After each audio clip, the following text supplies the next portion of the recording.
ម្ដាសូរិយារៀនតែពេលថ្ងៃលងរីត្រីត្រូវពឹងរស្មីនៃដួងព្រះខាតែខ្ញុំពេញវ័យមានសេ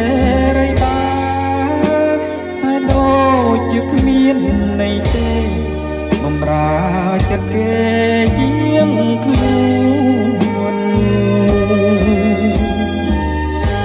កើតជាព្រះច័ន្ទមិនស្ដាយរាំងស្មីស្មាត់ជួយរីត្រីបំភ្លឺលោកីជុំសាយសូរិយារាំងនៃខ្ញុំរៀបច្បងគ្រួសារមិនខំពីដួងចន្ទថ្លាអូជាវាសនាជូនសាច់ឈាមឯងស្នេហ៍ដូចជាទឹកលើស្លឹកឈូកត្រូវយកបោកបោកទួនសោកបោកអាយស្ដាយស្លឹកឈូកខ្ចីបងព្រាត់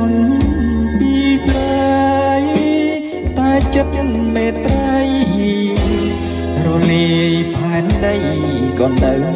តែស្លាមកអូ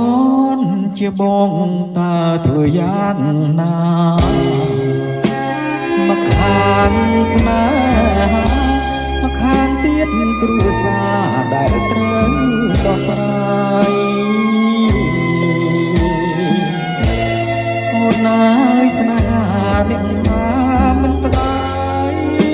តែធ្វើមិនដេចទៅឆោមឆាយស្រាយរឿងគ្រួសារមិនទាន់រួច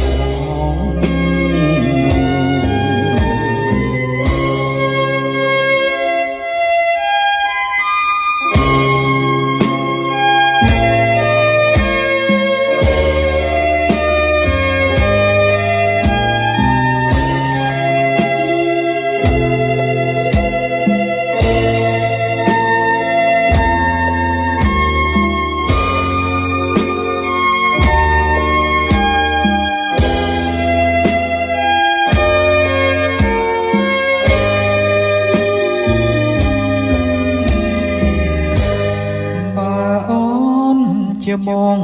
តើធ្វើយ៉ាងណាមកខាងស្នេហាមកខាងទៀតគ្រួសារដែលត្រូវដោះស្រាយអូនណាយស្នេហាអ្នកណាមិនស្ដាយតែធ្វើមិនដេចទៅឆោមឆាយស្រាយរឿងគ្រួសារមិនទាន់